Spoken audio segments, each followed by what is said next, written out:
Praise the Lord. Bless food रेसिपीमध्ये आपणा सर्वांचं खूप मनापासून स्वागत. आणि आज आपण मालवणी पद्धतीची वाटाण्याची आमटी म्हणजेच वाटाण्याचा सांबार कसं करतात ते बघणार आहोत. तर हे आहे सफेद वाटाणे. तुम्ही कोणत्याही वाटाण्याची याच पद्धतीने आमटी बनवू शकता. तर रात्रभर हे भिजलेले आहे, जवळपास 7 ते 8 तास भिजलेले आहेत. आणि भिजल्यानंतर यामध्ये पाणी आणि मीठ टोमॅटो घालून हे छान शिजवून घेतलेले आहेत. तर भिजल्यानंतर 3 ते 4 शिट्टीमध्ये खूप छान शिजतात. तर बघू शकता तुम्ही, मी इकडे जरा जास्त शिजवून घेतलेत कारण हे असे एकजीव झाले की याची आमटी खूप चवीला लागते. तर मालवणी जेवण हे खोबऱ्याशिवाय अपूर्ण आहे. थोडं घाला, जास्त घाला, पण खोबरं हे घालणं महत्त्वाचंच आहे, गरजेचं आहे. त्याशिवाय मालवणी जेवण होऊच शकत नाही. तर इथे मी घेतलेलं आहे ओलं किसलेलं खोबरं, एक कांदा घेतलेला आहे उभा चिरून, लसूण घेतलेला आहे आणि आलं. तर लसणाच्या मानाने मी आलं खूप कमी प्रमाणात घेतलेलं आहे. आलं जास्त प्रमाणात घातलं तरी आला कडवटपणा येतो, तर टेस्ट बदलते. त्यामुळे मी इथे आलं थोडंच घेतलेलं आहे, अगदी एक छोटासा तुकडा. आणि इथे आपण एक 10 ते 12 पाकळ्या लसूण घेतलेला आहे आणि कोथिंबीर. तर मालवणी जे वाटण असतं किंवा वाटप कांदा खोबऱ्याचं, तर वाटणामध्येच कोथिंबीर देखील भाजली जाते. तर आता आपण आधी वाटण करून घेऊयात. इथे मी एक टोप घेतलेला आहे, म्हणजे पातेलं. तर याच टोपामध्ये मी आमटी बनवणार आहे, त्यामुळे याच टोपामध्ये मी वाटण भाजून घेते, म्हणजे जास्तीची भांडी खराब होणार नाहीत. मालवणी पद्धतीचं जेवण खूप असं चरचरीत किंवा खूप असं कटाचं नसतं, तर कमीत कमी प्रमाणामध्ये तेल घालून ते केलं जातं. तर यामध्ये मी घातलेलं आहे 1-2 चमचे तेल. आणि तेल तापलं की यामध्ये आपण टाकणार आहोत आलं. तर आल्याचा कच्चेपणा जायला पाहिजे म्हणून मी सुरुवातीला आलं घातलेलं आहे.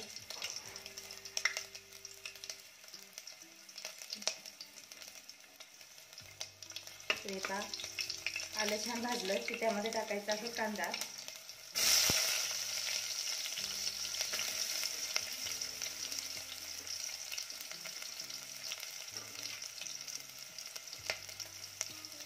कांदा देखील छान परतून घेऊयात.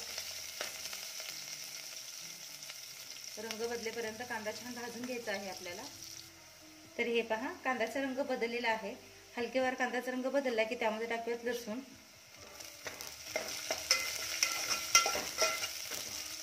लसूण देखील थोडा परतून घ्यायचा आहे.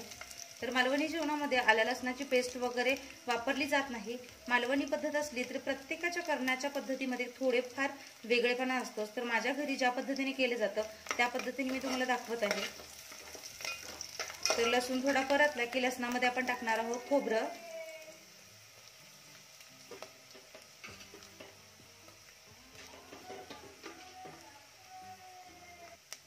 तर खोबरं देखील छान भाजून घ्यायचं आहे.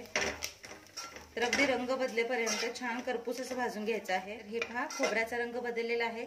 छान असं रंग बदलेपर्यंत करपूस रंगावर आपल्याला हे भाजून घ्यायचं आहे. आणि सगळ्यात शेवटी आपण टाकणार आहोत कोथिंबीर. तर कोथिंबीर जास्त भाजून घ्यायची नाहीये. तर आता मी हे तर आता मी गॅस बंद केलेला आहे. तर खोबरं आणि गरम आहे, त्यासोबतच कोथिंबीर आपल्याला फक्त परतून घ्यायची आहे. यामध्ये ती छान भाजली जाते. हे पहा, मस्त आपलं वाटप भाजलेलं आहे, खोबरं भाजलेलं आहे. आता हे थंड झाल्यानंतर आपण याचं वाटण बनवून घेणार आहोत. तर हे पहा, वाटण छान थंड झालेलं आहे. आता यामध्ये मी टाकत आहे मालवणी भाजका मसाला. तर जो रोजच्या जेवणामध्ये मालवणी पद्धतीच्या जेवणामध्ये वापरला जातो तो हा मालवणी मसाला आहे. तर खूप तिखट आहे त्यामुळे मी थोडाच घातलेला आहे, कारण हे आपण छान वाटून बारीक वाटण तयार करून घेऊयात. तर हे पहा, वाटण देखील छान बारीक करून घेतलेलं आहे. आता आपण आमटी फोडणी घालून घेऊयात. इथे मी 1 चमचा तेल घातलेलं आहे. तर आपण खोबरं भाजताना देखील तेल घातले, त्यामुळे मी इथे तेल कमी घातलेलं आहे. 1 चमचा तेल घातलेलं आहे. आणि यामध्ये मी कोल्हापुरी कांदा लसूण चटणी म्हणजेच कोल्हापुरी मसाला घालत आहे. तर ही माझी करण्याची पद्धत आहे, मी थोडं ट्विस्ट देते. म्हणजे प्रत्येक जेवणामध्ये कोल्हापुरी तडका हा असतो. तर कोल्हापुरी मसाल्यामुळे रंग छान येतो आणि आमटीला चव देखील छान लागते. आणि यामध्ये आपण तयार करून घेतलेलं वाटण. तर वाटण वरतून घातलं तरीही चालतं, भाजकं वाटण आहे. फक्त मी हे तेलामध्ये थोडं परतून घेते. तर सांगितल्याप्रमाणे मालवणी जरी पद्धत असली तरी थोडी ही वेगळी आहे, कारण यामध्ये मी कोल्हापुरी तडका दिलेला आहे. तर तुमच्याकडे कोल्हापुरी मसाला नसेल, तुम्ही त्यामध्ये फक्त मालवणी मसाला घालून देखील अशी आमटी करू शकता. फक्त फोडणीची जी काही आयडिया आहे ती स्किप करा। त्या ठिकाणी डायरेक्ट तुम्ही वाटाणे शिजलेले घालून यामध्ये वाटण घातलं की मालवणी पद्धतीची आमटी तयार होते। आणि आता आपण यामध्ये जे काही शिजलेले वाटाणे आहेत ते घालूयात। तर कांदा खोबरा आपण भाजून घेतलेला, त्यामुळे त्याला काय परतायला अजिबात वेळ लागत नाही। तर हे पहा, आणि महत्त्वाचं म्हणजे मालवणी पद्धतीचे जे काही आमटी वगैरे असते त्याची खूप पातळसर नसते, तर थोडी दाटसर असते। तर हे पहा, इकडे मी अशी दाटसरच ठेवलेली आहे। तुम्ही तुमच्या आवडीनुसार हवी तितकी पातळ देखील करू शकता। तर आता ही छान आपण उकळून घेऊयात। तर मीठ वाटाणे शिजवताना मी घातलेले, त्यामुळे याच्यातून जास्तीचं मीठ घातलेलं नाहीये। चवीनुसार तुम्ही लागलं तर मीठ घालू शकता। तर हे पहा, आमटीला उकळी येते। तर हे खूप असं खळखळ उकळून घ्यायची काहीच गरज नाहीये। 1-2 ते 3 उकळ्या आल्या की आपली आमटी तयार होते, कारण आपलं वाटण देखील भाजलेलं आहे, वाटाणे देखील शिजवून घेतलेले आहेत।